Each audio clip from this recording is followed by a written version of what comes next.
Querido Mestre Jesus, abençoe-nos, Senhor, para que possamos acolher Teus mensageiros de luz e bondade, para que possamos igualmente acolher nossos irmãos da espiritualidade que se juntam a nós para estudar, aprender, partilhar.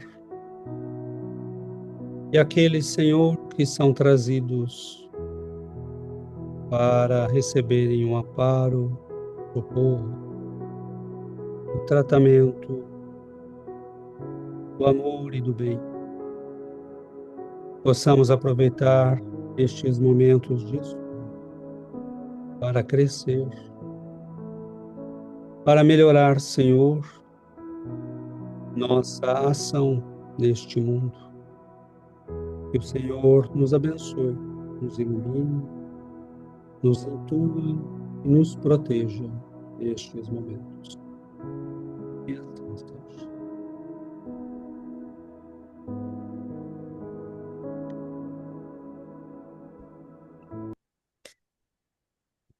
Muito bem, amigos. Muito boa noite a todos. Obrigado pela prece.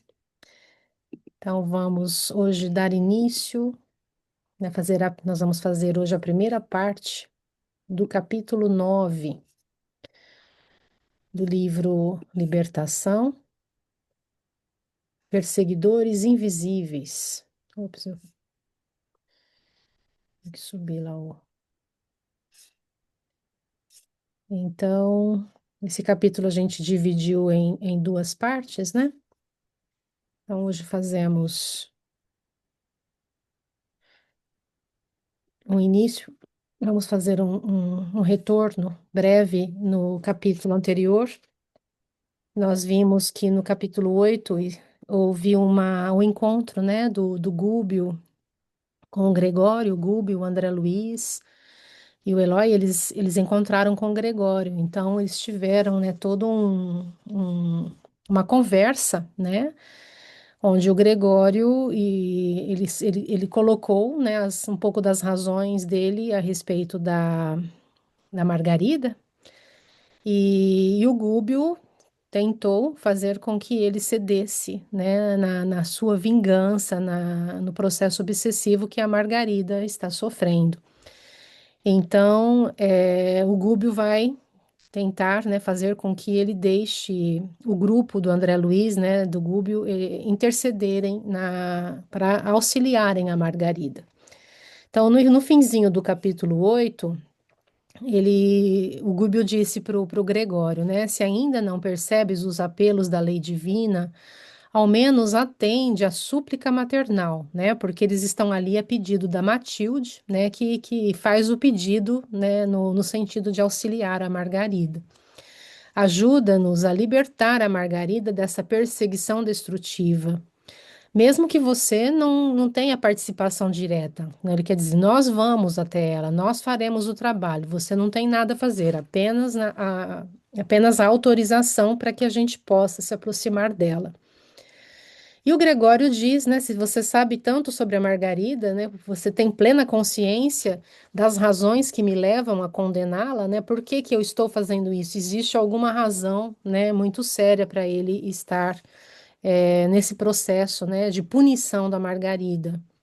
E o Gúbio responde que não questiona os motivos dele, mas que ele pede de forma fraterna, né, que preserves aquela vida preciosa, porque a Margarida está muito debilitada e nós vamos ver nesse capítulo, né, o estado em que se encontra a Margarida. Então, o Gúbio diz: ajude-nos, talvez, ajudando-nos, talvez encontres tu mesmo a chance de retornar à experiência humana. Então, se ele faz esse ato de amor, né, e de bondade em relação à Margarida, ele poderia ter um crédito com a providência divina e poderia também retornar, né, reencarnar através dela, né, num futuro mais elevado. E aí ele diz, de jeito nenhum, né, qualquer ideia de volta à carne me é intolerável, né? Então, reencarnar está fora de questão. E o Gúbio continua, então, né, no finzinho do capítulo, dizendo que eles sabem que sem a permissão do Gregório, eles não podem, né, agir na Margarida. Porque eles têm um laço, eles criaram um laço muito forte mentalmente, né? Então, em vista desses laços que você e que a Margarida criaram, em mente contra a mente, né? Que é uma ligação poderosa e ativa. Seria muito difícil qualquer atividade libertadora, né? Eles não poderiam fazer nada por ela. Promete-nos independência de ação. Não te pedimos sustar a sentença, nem pretendemos inocentar a Margarida. Então, existe algo, né, uma culpa, a Margarida fez algo no passado que leva a esse processo obsessivo entre eles, né, essa ligação mental. Porque ele vai dizer também que eles têm, né, que ele, né, o Gregório, tem necessidade do alimento psíquico que só a mente de Margarida pode proporcionar a ele. E o Gubbio vai dizer que ela não vai se isentar das responsabilidades dela, né? Porque quem assume compromissos diante das leis eternas é obrigado a encará-los de frente, agora ou mais tarde, para resgate justo. Mas nós te rogamos, né, o adiamento na execução de teus propósitos. Concede à tua devedora, né, concede à Margarida um intervalo benéfico em homenagem aos desvelos de tua mãe, e possivelmente os dias se encarregarão de modificar esse processo doloroso. Então, está pedindo que pelo menos deixe que eles a ajudem, né, que afaste um pouco o processo, né, e para que eles possam fazer algo por ela, porque ela está numa situação muito delicada e ela está com as energias vitais se esgotando. E o Gregório, ele vai dizer, né, que nos deixou um pouco assustados na semana passada, quando ele disse que, no caso da Margarida, ela está definitivamente entregue a uma falange de 60 servidores de meu serviço, sob a chefia de duro perseguidor que lhe odeia a família. Então, não é um obsessor que ela tem com ela, né? Ela tem 60 obsessores, né? 60 espíritos necessitados e sombrios que estão, né, fazendo o trabalho obsessivo na Margarida. A solução cabal poderia ter sido alcançada em poucas horas, ela já poderia ter até morrido, né? Ter até se partido da vida física, mas ele não quer que ela parta de qualquer jeito. Ele diz no finalzinho, né, que a solução ela poderia já ter sido alcançada, mas ele não deseja que ela me volte às mãos com revolta de vítima, em cuja fonte interior só me fosse possível recolher as águas turvas do desespero e do fel. Será torturada como me torturou em outra época. Já está em processo de profunda alienação mental. Então, ele é um processo de vingança, né? Que nós não vamos saber nesse momento, porque não existe, não foi ainda revelado, né, qual é a causa da tortura, né? Mas, e assim, então, ele permite que o grupo do André Luiz e do Gúbio se aproximem da Margarida. Então, começa assim o capítulo 9, né? E André ele vai descrever a situação em que se encontra a Margarida. Eles chegam na manhã seguinte, na casa dela, ele descreve como sendo uma casa muito grande, né? Uma casa confortável. Ele fala um pouco do jardim, que mostra que aquela casa era um pouco casa aristocrática, né? É, ele diz que a condição aristocrática dos moradores, então era uma casa de uma família rica, né? A residência, porém, estava ocupada por muitas personalidades espirituais de aspecto deprimente e de aparências sinistras e vigiada por carcereiros frios e impassíveis, a julgar pelas sombras que o cercavam. Então, logo chegando na casa da Margarida, ele já percebe todo o ambiente espiritual em que se encontrava a casa, vigiada, né, por espíritos, digamos, das trevas, né, espíritos inferiores. E o André Luiz, ele disse que ele, naquele momento, ele sentia que a alma dele opressa, né? Ele ficou meio que intimidado, né? Chegando ali naquela casa, né? Diante daqueles espíritos que ali estavam vigiando como carcereiros, né? Impassíveis. Ele descreve um pouco o ar, né? Dizendo que o ar estava saturado de elementos intoxicantes. E ele teve que dissimular, né, fazer um esforço para disfarçar o que ele estava sentindo. Mas ele disse que ele se sentia aflito e impressões dolorosas da situação. E entidades inferiores estranharam, né, a presença deles ali, né, acharam por que que esse grupo se apresenta aqui, né, de posse das instruções de Gúbio, eles faziam de tudo, né, para que eles se assemelhassem a delinquentes vulgares. Então, eles estavam meio que disfarçados para entrarem ali na casa e não serem identificados como espíritos, né, de um grau mais elevado. Mesmo o próprio Gúbio, ele diz que o perispírito dele estava já escuro, né, ele estava num aspecto mais escuro e que aquele grupo não poderia reconhecê-los, né? Somente eles se reconheciam entre si, porque eles se disfarçaram para poderem entrar ali. Como a gente sabe, os espíritos mais elevados, eles podem, né, se densificar para poderem adentrar a um recinto inferior, né? O que não acontece o contrário, né? Um espírito inferior não consegue entrar num recinto onde as suas vibrações não permitem. Mas ali naquele momento, então, eles se disfarçaram para poder adentrar aquela casa. E nisso se apresenta o Saldanha, que era o chefe ali, o diretor da falange, que veio ali recebê-los.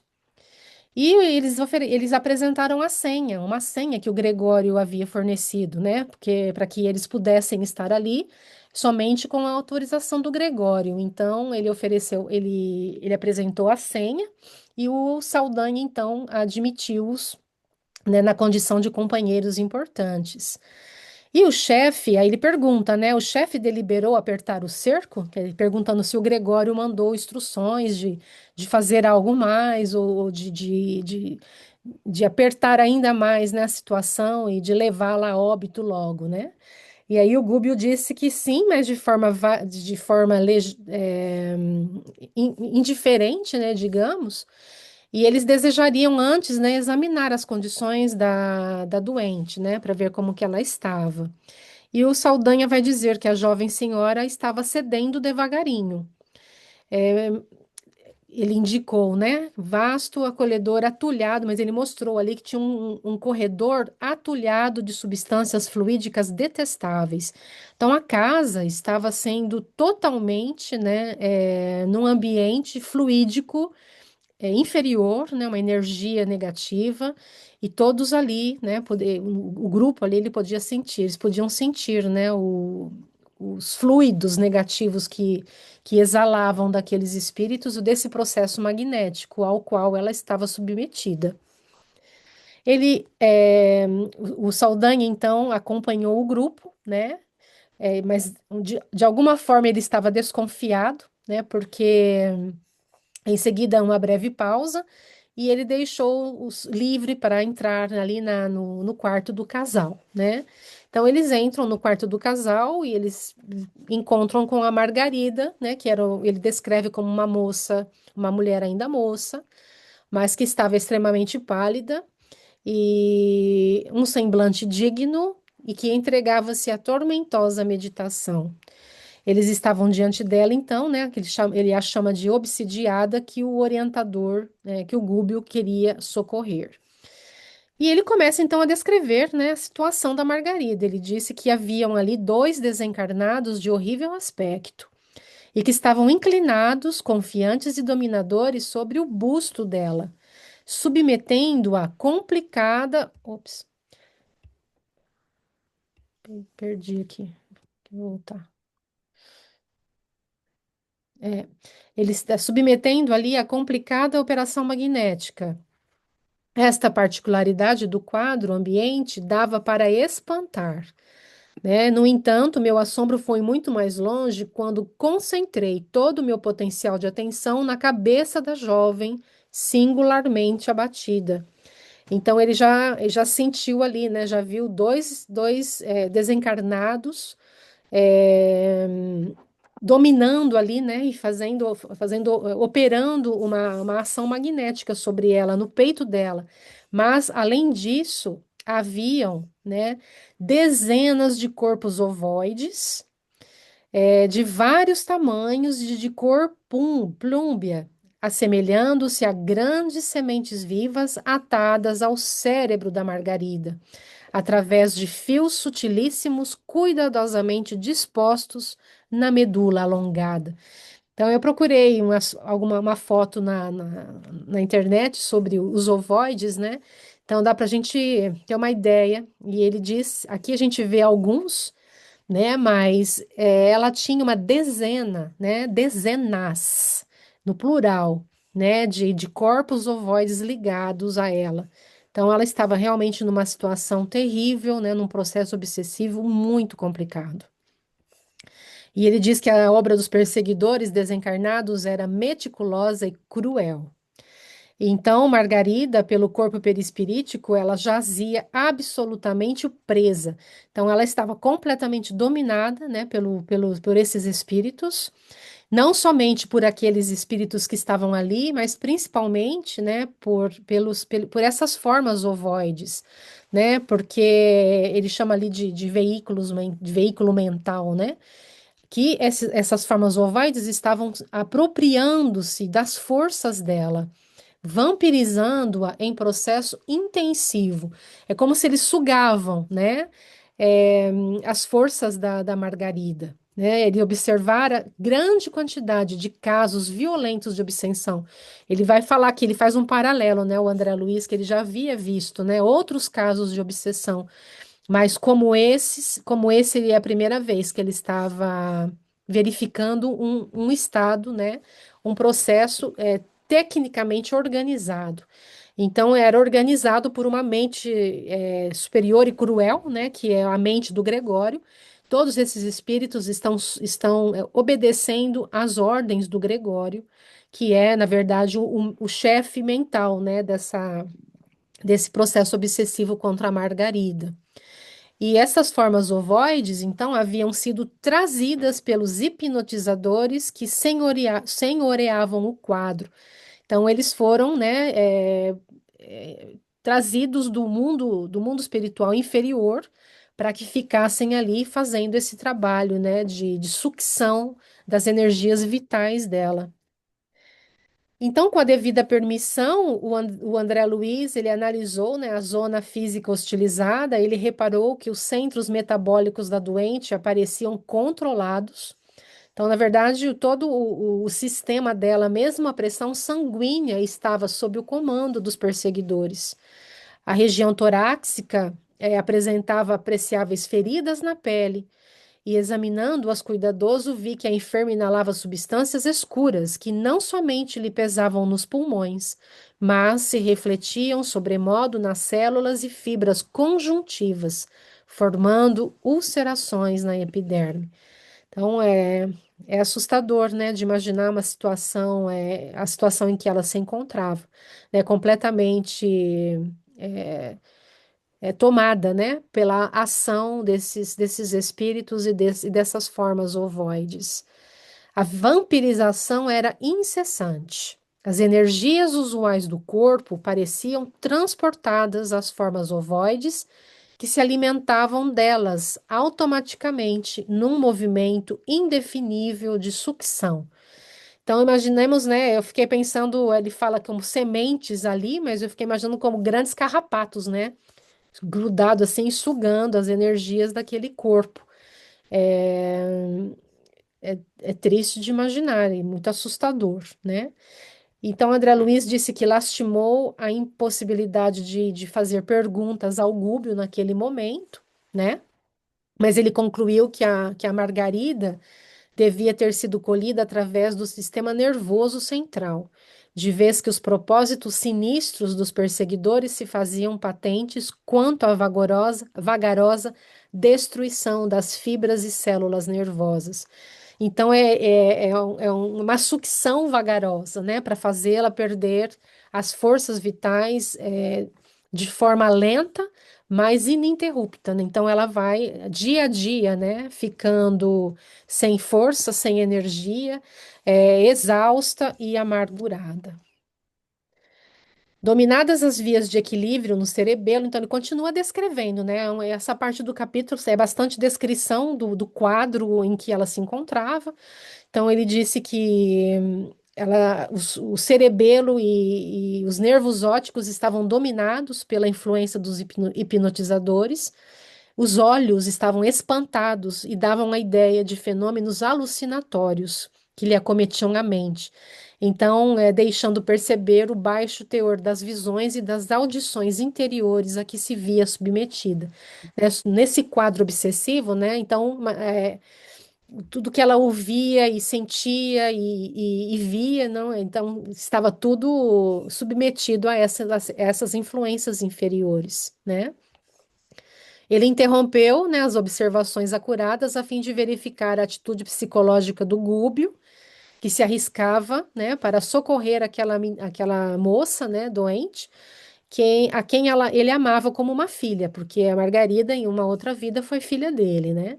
E ele até disse, né, que se fosse por ele, né, na minha condição de humanidade, ele falou que se fosse eu no lugar do Gubi, eu daria passes de libertação, é, ao longo do bulbo, retirava ali aquela carga pesada e inútil de mentes enfermiças e em seguida lutaria contra os perseguidores.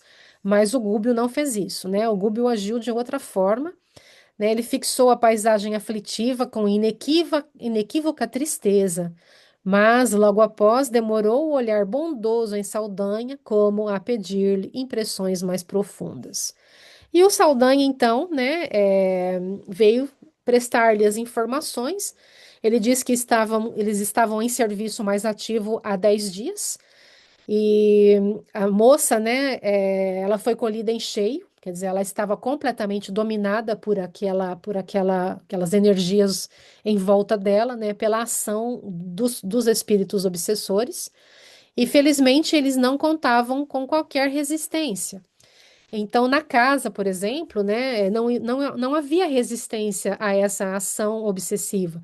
Então, como a prece, né, como o evangelho, que tudo isso poderia ajudá-la, né, e poderia afastar um pouco a ação dessas mentes e desses obsessores. Mas não existia nenhuma resistência ali. E ele disse que se vocês vieram colaborar conosco, não tem mais trabalho a fazer, né? Está tudo sob o controle e a solução, né? Quer dizer, a morte dela não se fará esperar. E aí Gubi pergunta, mas e o marido? E aí o Saldanha esclarece, né, que o marido era um infeliz e não tem a menor noção de vida moral. Ele não é um mau homem, mas no casamento ele foi apenas transferido de gozador da vida a homem sério.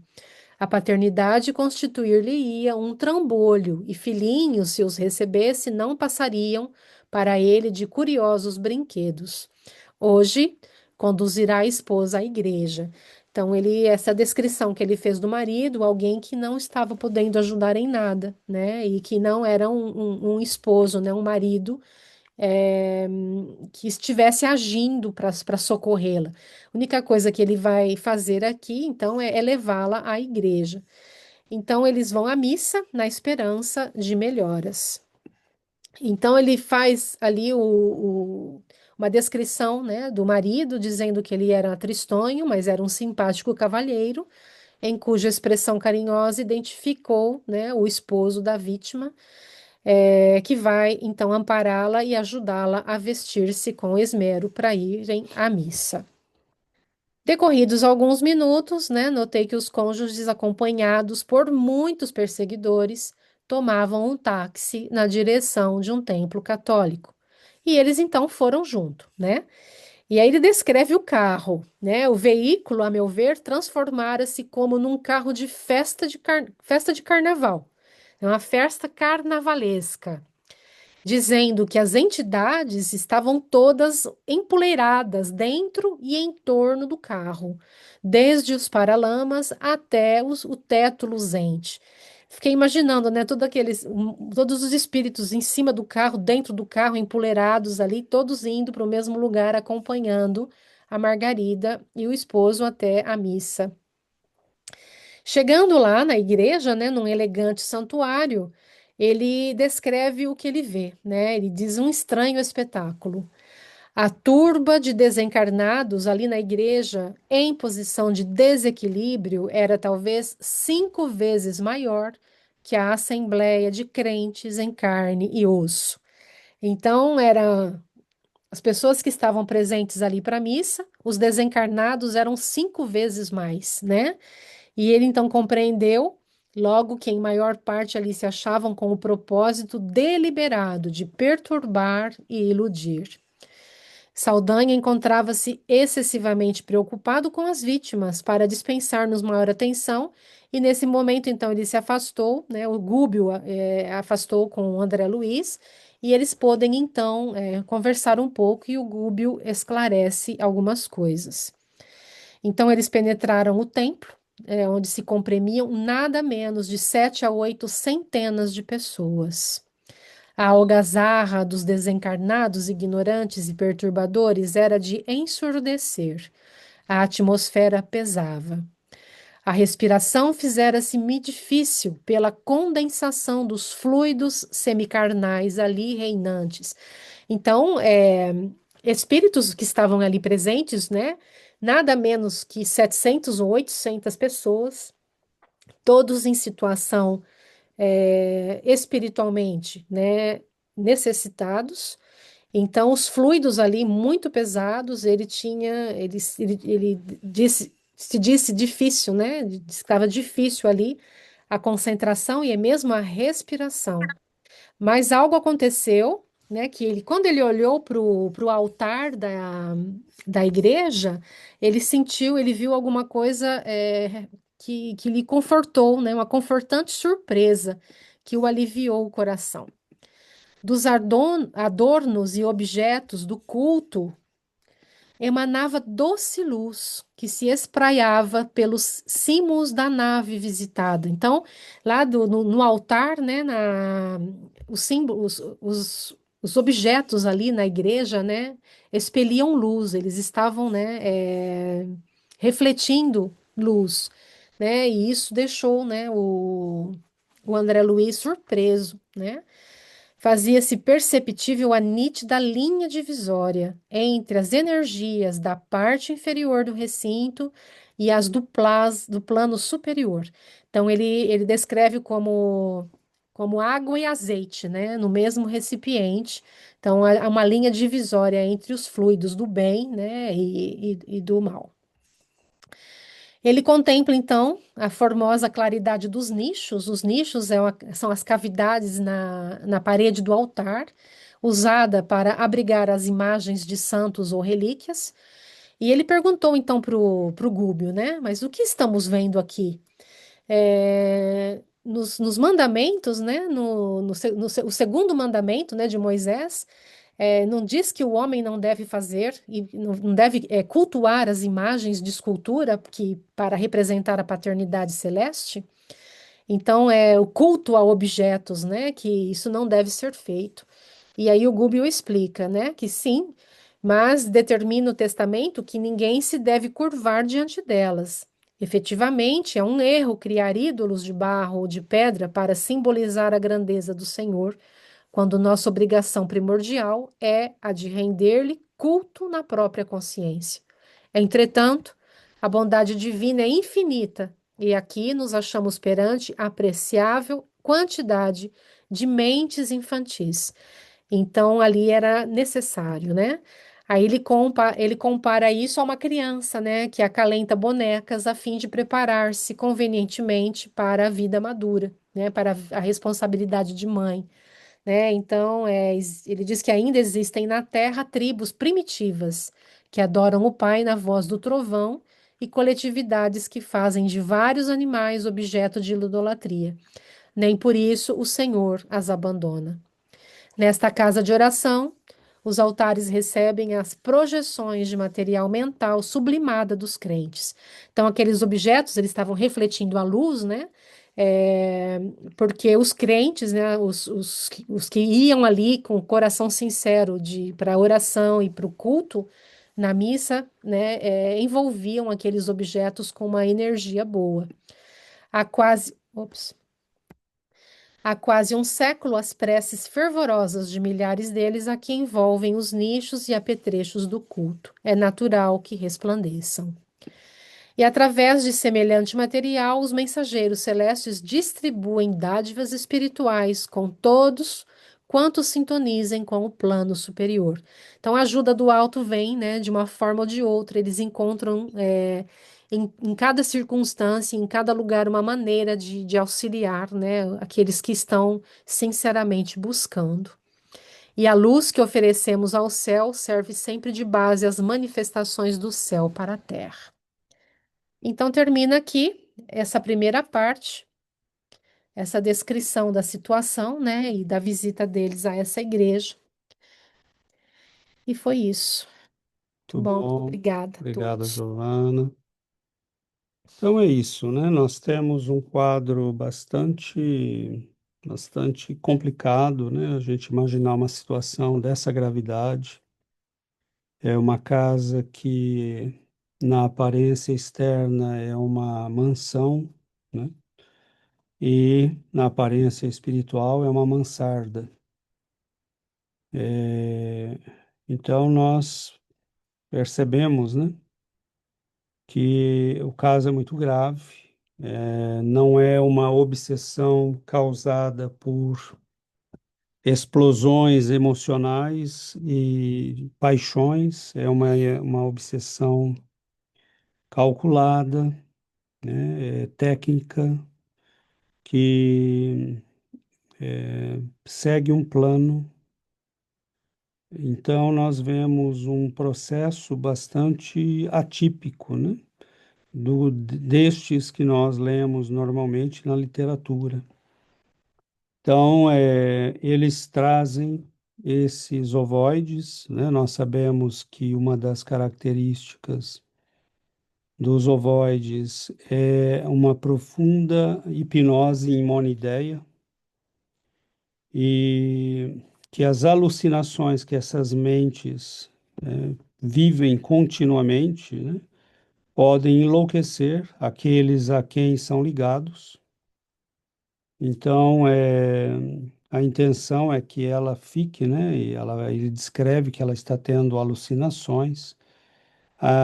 O sintoma é que a pessoa sente a mente dela como que invadida por outra e ela é como se tivesse realmente várias mentes dentro da cabeça dela, né?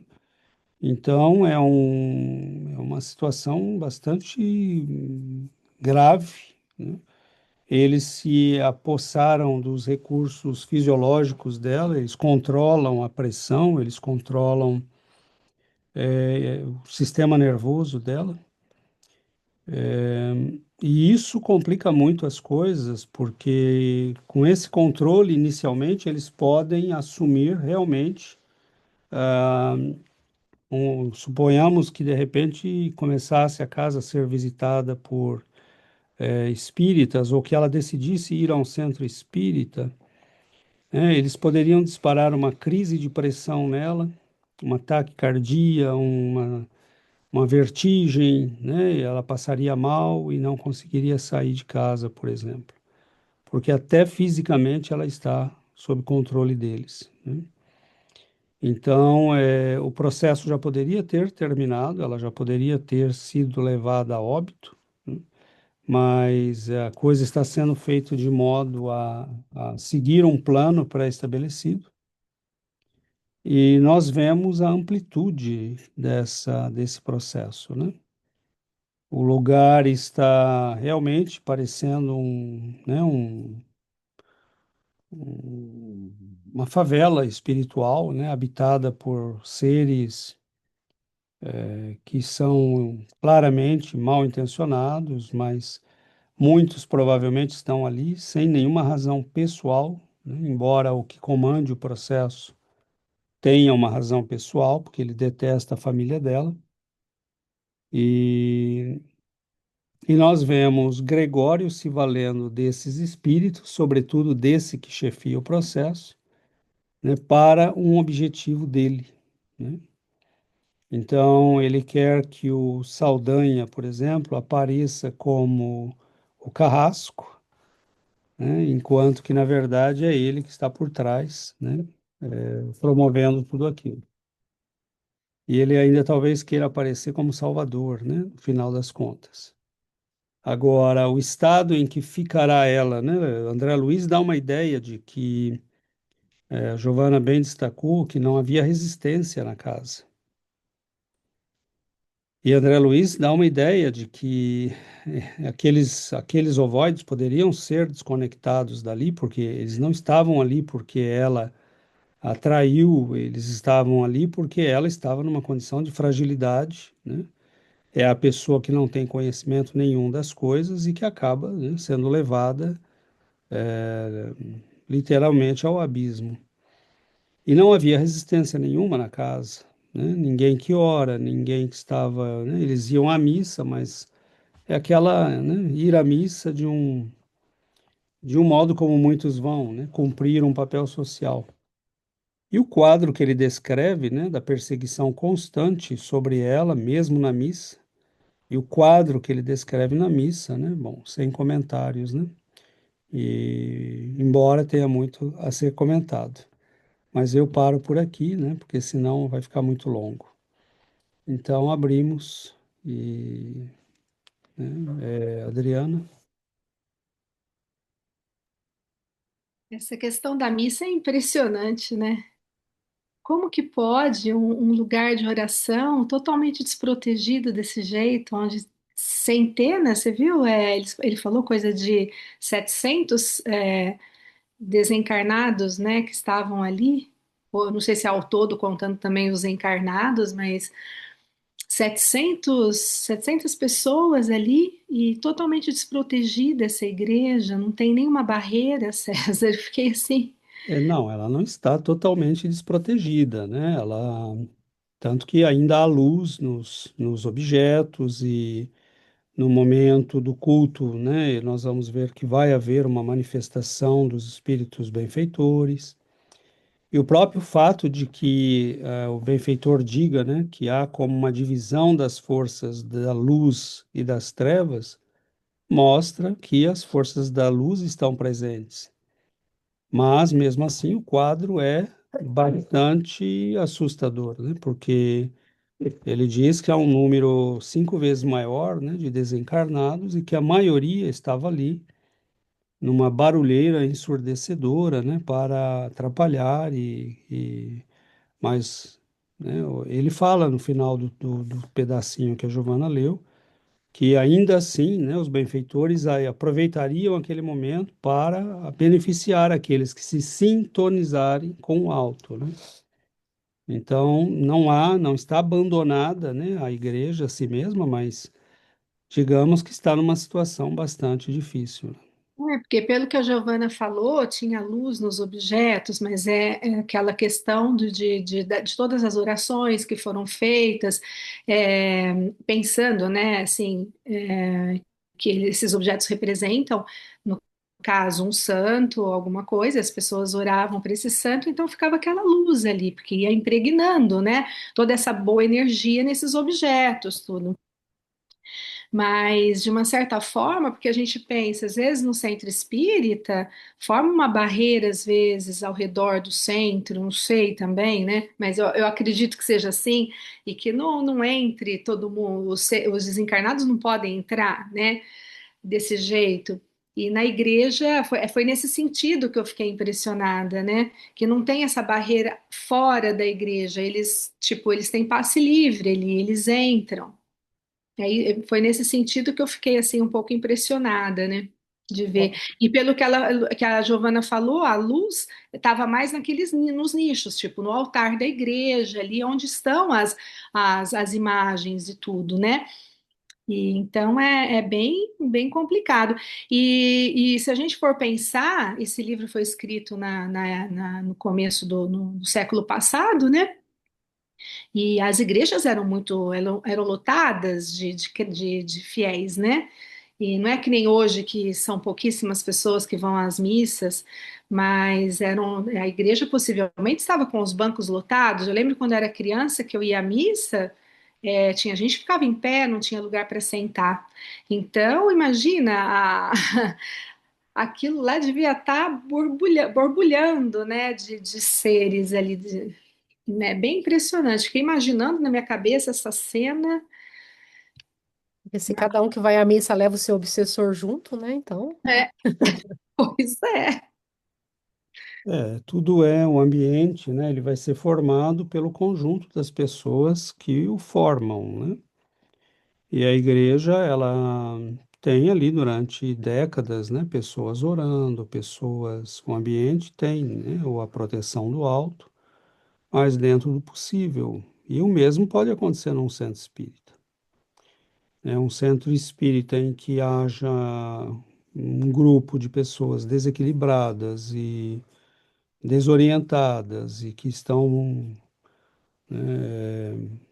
pode ser vítima também da mesma situação, né? Então,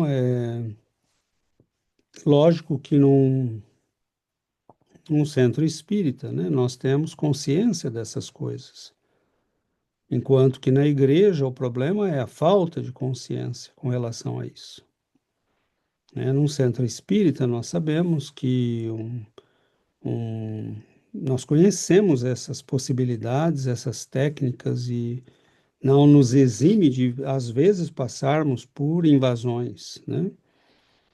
Nós sabemos que elas podem acontecer em momentos de invigilância, uma pessoa perturbada no grupo que acaba sendo porta de entrada para os obsessores, né? Então, a pessoa nem percebe, né? Ela nem percebe, porque ela não se dá conta que ela está sendo usada, né? Mas ali no caso da igreja, nós estamos num ambiente que nós vamos ver, né? O padre não é um sujeito evoluído espiritualmente. Se fosse, ele estaria cercado, né, de espíritos que bloqueariam esse tipo de evento, né? Mas os benfeitores fazem aquilo que podem, né? Porque se centenas de pessoas vão a uma missa e elas estão com o pensamento em outro lugar, elas estão, a Adriana lembrou as missas, né, antigas e era isso mesmo, né? Mas a maioria estava ali, preocupado com o que o vizinho estava vestido, quem estava presente, quem não estava, né? Era um espetáculo, né? Não era realmente um. Mas alguns estavam ali, né? Orando. E nesse momento, sincero, eles recebiam um apelo do alto, porque senão Deus negaria, né? Aos que merecem, por causa daqueles que não merecem, né? Mas claro que a descrição de André Luiz deixa entrever uma situação que deveria nos preocupar, né? Nós que lidamos com espiritualidade, com a religião, e um padre que leia isso, né? Que ele pense bem, né? Que ele não está lidando com coisas que são para se brincar, né? Oi, Yuri. Oi, boa noite. Essa parte tem tantas coisas, assim, eu não sei por onde começar, mas essa parte, quando eles falam, não, que eles atacam o sistema nervoso central, finalmente o sistema nervoso central controla tudo. Esse tudo, controla o movimento, os sentidos, as emoções, processa pensamento, controla os processos, as funções automáticas, equilíbrio, então, tudo. Então, eles atacam no ponto, assim, fundamental para levar uma pessoa finalmente a estar completamente, fora de si, não? Controle completo, é impressionante. Eu fiquei assim, é, é, muito impressionada com isso, porque é a parte fundamental do ser humano. E pensava, César, porque assim, falamos de 60 obsessores, não falamos de muitos obsessores. E eles falam aí que tem carcereiros, ou seja, que estão pessoas espíritos que estão vigilando a entrada, que estão vigilando toda a casa. A gente entende que se, não sei, a ação dos benfeitores, porque você falou, eles fazem o que podem, né? Eles fazem o possível. Mas nesses casos, não, eu sei que eles respeitam o nosso livre-arbítrio, a pessoa não está orando, não está dando entrada aos benfeitores, mas se a espiritualidade superior quiser, eles terminariam com todo, finalmente, não? Mas é a questão, não, do sofrimento, não, de como o sofrimento é necessário, é preciso para muitos de nós, né? E ele fala, não, que ela está cedendo devagarinho. Essa palavra é muito complicada, mas vai cedendo, não? Então, a doutrina nos fala que não existe um arrastamento irresistível. Então, ela poderia ter essa força, porque se ela está dizendo está cedendo, no princípio, como se deixar entender que há uma resistência, não? E que ela está aí como nessa luta, mas acho que é um pouco impossível com 60 obsessores mais os ovoides e tudo isso. Não, não sei se essa questão de arrastamento irresistível não é, mas nessa situação, você entende? Estou assim como um pouco confundida de é isso ou é outro, ou por que acontece isso, como é possível que essa luta seja dessa forma. Essa é a minha parte. E outra coisa que assim me impressionou muito, essa coisa que ela está aspirando, não está inalando, é como se ela mesma está intoxicando com ela mesma, não? E que isso está ocasionando uma manifestação muito forte no seu corpo físico, porque está falando de chagas e tudo isso. Então, isso é uma parte, meu Deus, muito para horas e horas. É um quadro muito sério, né? Muito grave, mas o arrastamento, Yuri, quando ele nunca se faz, ela foi cedendo passo a passo. E em qualquer parte do caminho você pode reagir. Só que quanto mais tempo você cede, mais difícil fica a reação. Quanto mais cedo você resiste, mais rapidamente você pode fugir àquela situação. Então,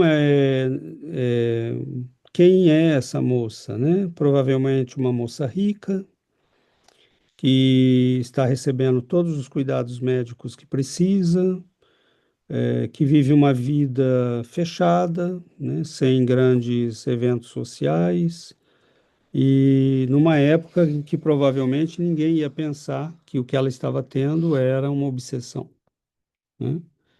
Então, quantos milhares de casos como este podem ter, né, acontecendo hoje no mundo, né, e já aconteceram.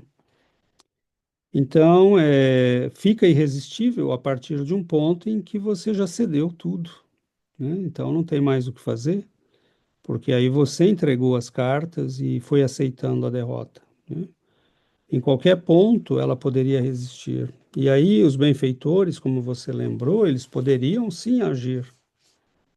Só que aí é espantar a mosca,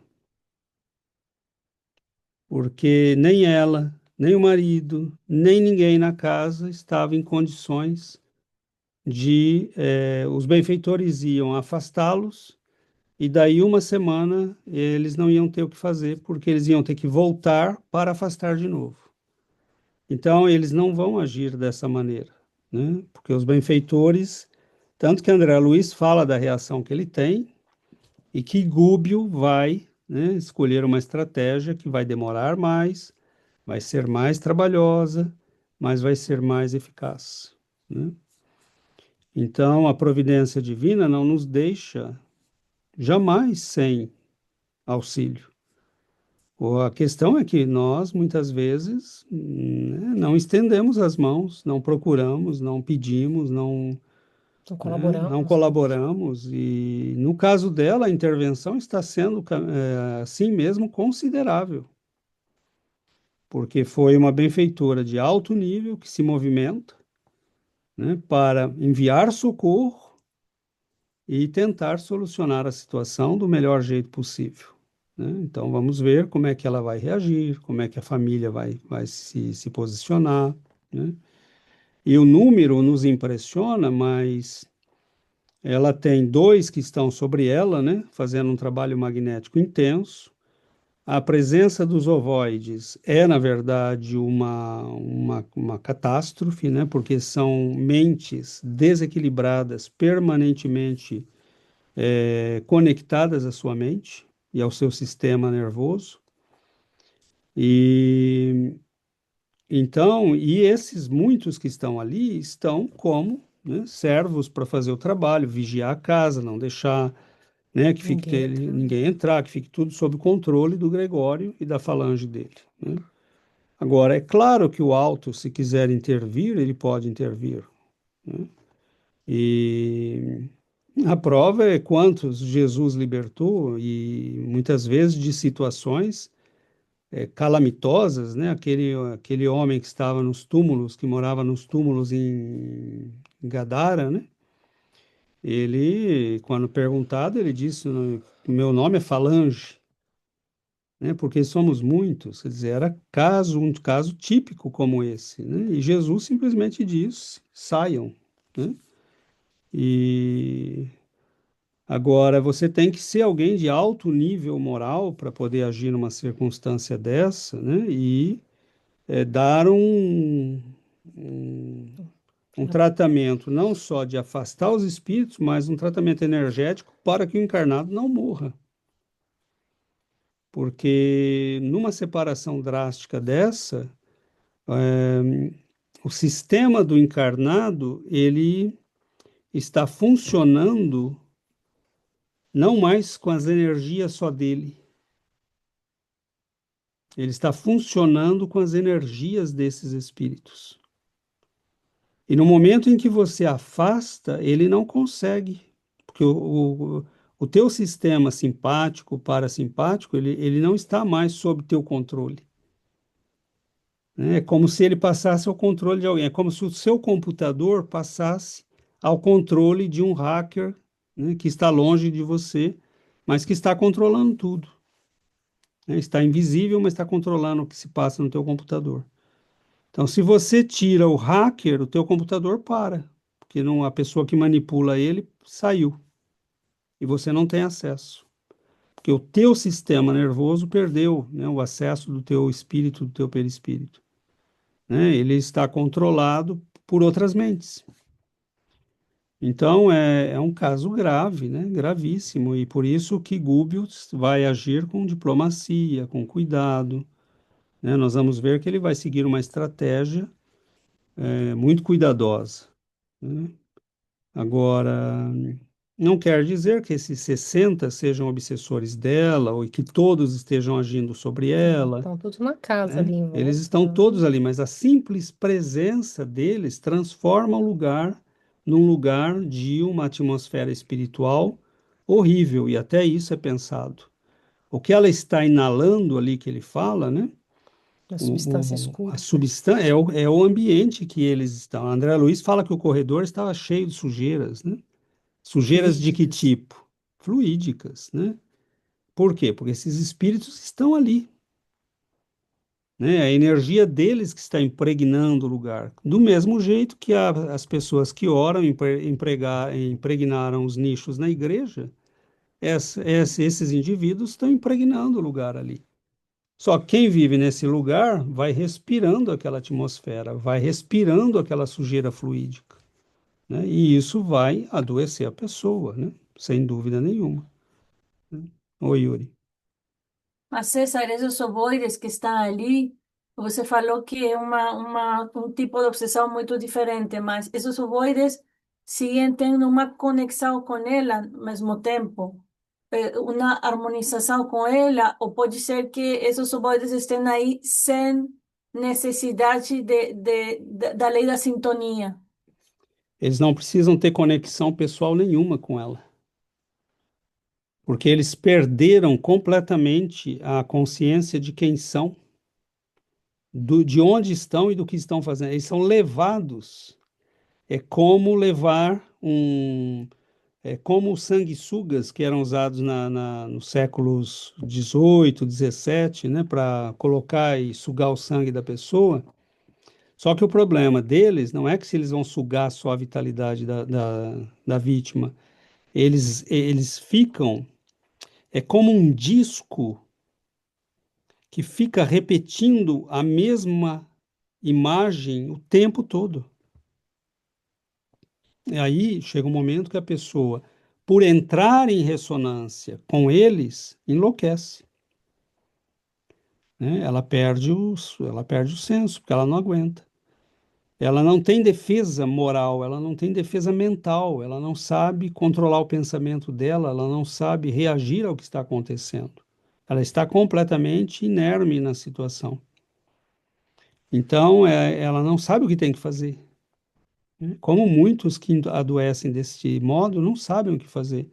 Eu estou vendo, eu estou acompanhando alguns casos, né? E um deles, né, acabou de ser internada na ala psiquiátrica, porque é uma pessoa com quem eu não consigo sequer falar disso. A pessoa já está tão tomada por aquela energia toda que é só pela misericórdia divina, né? Então, nós vemos esses casos estão cheios nos hospitais psiquiátricos. Porque lá atrás, André Luiz falou no livro, acho que é no Obreiros, né, não lembro, quando ele faz, né, aquele trabalho psiquiátrico com aquele psiquiatra, o psiquiatra diz, né, antes deles virem para a Terra, né, nós tentamos agir antes que os estragos mais graves aconteçam.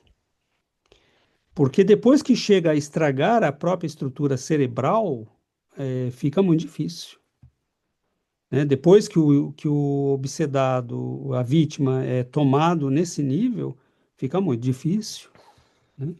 São processos que podem levar muito tempo para serem resolvidos, sobretudo quando a vítima não tem reação. Agora, as mentes dos ovoides, elas estão em circuito fechado. Então é como se alguém colocasse uma vitrola na tua cabeça, repetindo sempre a mesma coisa, né? E as imagens que esses espíritos projetam são alucinações, porque eles estão em estado de alucinação. Eles ficam vendo os crimes que cometeram, eles ficam vendo a situação que eles viveram, e aquilo ele fica passando, é como um cinema passando o tempo todo. À medida que isso vai entrando, né, pela sintonia com a pessoa, ela vai enlouquecendo, né, porque é um processo muito perverso. Então é isso, é realmente uma situação que a gente tem que ter muita consciência, né, de quanto um processo obsessivo pode ser é, complexo, quanto ele pode ser Intenso. intenso, né, e amplo, porque né, agora tudo é solucionável, né, tudo é solucionável. Né? Então, se houvesse, né, pessoas que reagissem, se houvessem é, pedido de ajuda, né, a uma casa espírita ou a um padre moralmente, com autoridade moral, né? Nós sabemos que na igreja, na própria história da Igreja do Brasil, inclusive alguns desses espíritos escrevem pelo Chico, né? Tem vários, lembro pelo menos de dois, né, que escreveram pelo Chico. E eles eram procurados pelas pessoas, né, para pedirem oração, cura, né, imposição de mãos, o passe. né? E eles curavam as pessoas, libertavam obsedados. Mas por quê? Né? Porque eram pessoas de um alto nível moral, né? E a igreja teve muitos. Mas, infelizmente, né, a gente sabe que há padres na igreja que são funcionários, né? Eles estão ali porque é uma carreira que eles escolheram e, né, tinham interesses pessoais e tudo mais, o que é muito triste, né? Mas não quer dizer que todo centro espírita será também uma beleza, né? A gente sabe que tem alguns que estão completamente tomados, né? Eu, eu, eu, eu lembro de um, né? Que eu tive um sonho muito claro e eu via lagartos andando pelas paredes, né? Então, é um centro espírita, né? Mas que foi completamente tomado pelas trevas. Então, Se os dirigentes e os trabalhadores da casa não estão equilibrados, agora né? tem pessoas que vão ali no dia de palestra e vão buscando auxílio, né? Então, os benfeitores vão deixá-los sem atendimento? Não, né? Se eles estiverem ali com sinceridade, como nessa igreja, se eles estiverem ali com sinceridade e intenção boa, pura, né? Os benfeitores vão auxiliar da melhor maneira que podem, mas com certeza vão induzi-los a buscar um outro lugar, né? Porque ali eles não têm, né, acesso sequer aos próprios trabalhadores ou dirigentes. Às vezes tem algum trabalhador que é honesto, sincero, né? Mas sabe que a casa está sob controle de entidades perturbadas, né? Então é muito cuidado, né? Nós temos que ter muita oração, vigilância. Isso não é brincadeira. Reunião mediúnica não é brincadeira. Trabalho espírita não é brincadeira, né? Nós temos que estar conscientes das nossas fragilidades, pedir o auxílio dos benfeitores, porque sem eles nós não conseguimos, né? Nós não temos ainda a estatura moral, né, destes, né, que podiam agir com plena consciência e liberdade por si mesmos, né? E mesmo estes, né, sempre buscaram o Cristo e buscaram o amparo, né, da espiritualidade superior, né?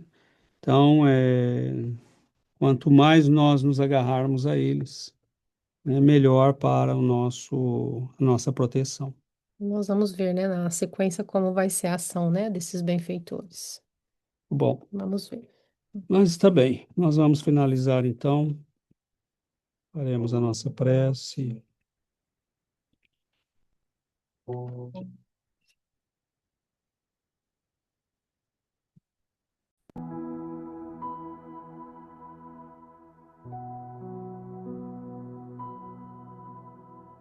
Querido Mestre Jesus, nós agradecemos, Senhor, as bênçãos do alto. Agradecemos, Mestre, a luz do esclarecimento, a bondade dos teus mensageiros, a oportunidade que nos é concedida de aprendermos, de compreendermos as leis da vida. E nós pedimos, Senhor, que abençoe o nosso esforço de crescimento, de melhoria. Oriente o nosso caminho, Senhor. Ajuda-nos no nosso próprio processo de libertação, que possamos fazê-lo no estudo, no trabalho, na oração, no serviço. Nós nos lembramos, Mestre, do teu poder, da tua mão que se estendia na direção daqueles irmãos tomados por profundas obsessões. E lembramos, Senhor, quantos libertaste. Que nós possamos, Mestre,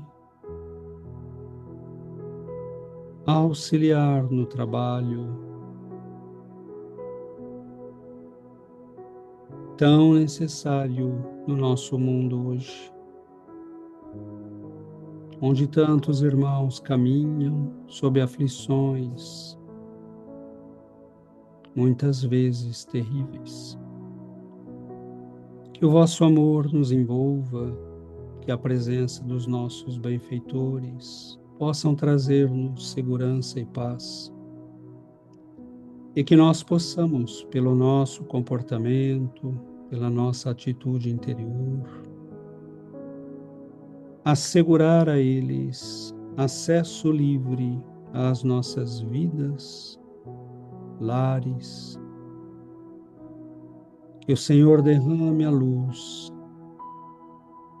da compaixão, da bondade sobre nossos lares, familiares e amigos. Fique conosco, Senhor, que o vosso amparo nunca nos deixe. Guarda-nos hoje e sempre, e assim seja, Mestre.